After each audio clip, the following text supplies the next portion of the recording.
Hello बच्चों, साहित्य सरोज में आपका स्वागत है। तो मैं आज कक्षा 7 किसलय भाग 2 के प्रथम पाठ मानव बनो कविता का प्रश्न अभ्यास लेकर आई हूँ। काव्य पाठ तो हम लोग पहले कर चुके हैं, तो प्रश्नोत्तर रह गया था जो आज हम लोग करेंगे। तो इस पाठ का प्रथम प्रश्न है, मानव बनो शीर्षक कविता के कवि कौन है।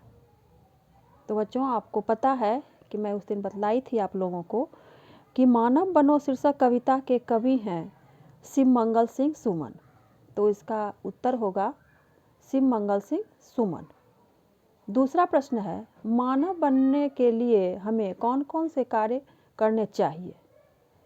तो मानव बनने के लिए हमें कवि के कहने के अनुसार किसी के आगे, किसी के समक्ष पीड़ा और अपनी दुर्बलता को प्रकट नहीं करनी चाहिए। दूसरों के आगे हाथ नहीं फैलानी चाहिए, बल्कि बच्चों आत्मनिर्भर बनकर अपना सभी समस्याओं का खुद से हल करना चाहिए। छोटे छोटे कार्य करते रहने से ही मानव महान बनता है।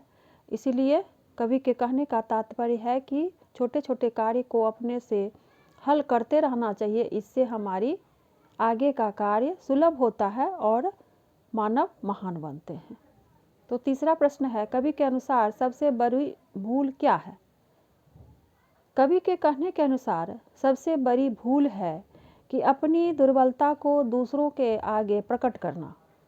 तो बच्चों, अपनी भूल को दूसरों के आगे प्रकट नहीं करके अपनी समस्याओं का समाधान खुद करें, यही सही रहता है। तो कवि यही बतलाना चाहते हैं कि महान बनने के लिए किसी के आगे हाथ नहीं फैलाना चाहिए। बच्चों, चौथा प्रश्न है, अर्थ स्पष्ट कीजिए। क में है, अब अश्रु दिखलाओ नहीं, अब हाथ फैलाओ नहीं।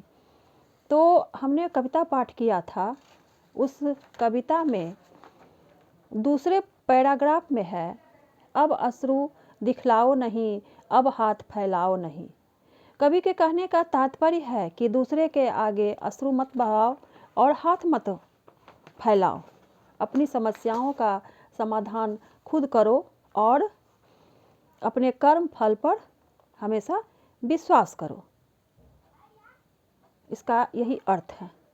तो तीसरा ख है, अब हाथ मत अपने मलो, जलना अगर ऐसे जलो, अपने हृदय की भस्म से कर दो धरा को उर्वरा। कवि के कहने का तात्पर्य है कि अपना हाथ मत मलो और अपने कर्म से उस कार्य को करो जिससे कि तुम्हारा प्रगति हो और तुम्हारा नाम हो और तुम्हारे मन में एक अटल विश्वास हो। उस विश्वास से इस धरती के कण कण को उर्वरा बना दो, उपजाऊ बना दो। कवि के कहने का अर्थ है कि अपने कार्य से सभी कठिन कार्य को आसान कर डालो। तो आज इस वीडियो में इतना ही। मैं अगले वीडियो में व्याकरण लेके आऊँगी। तब तक के लिए मेरे चैनल को सब्सक्राइब करना, लाइक करना और शेयर करना बच्चों। तो आज इतना ही। जय हिंद।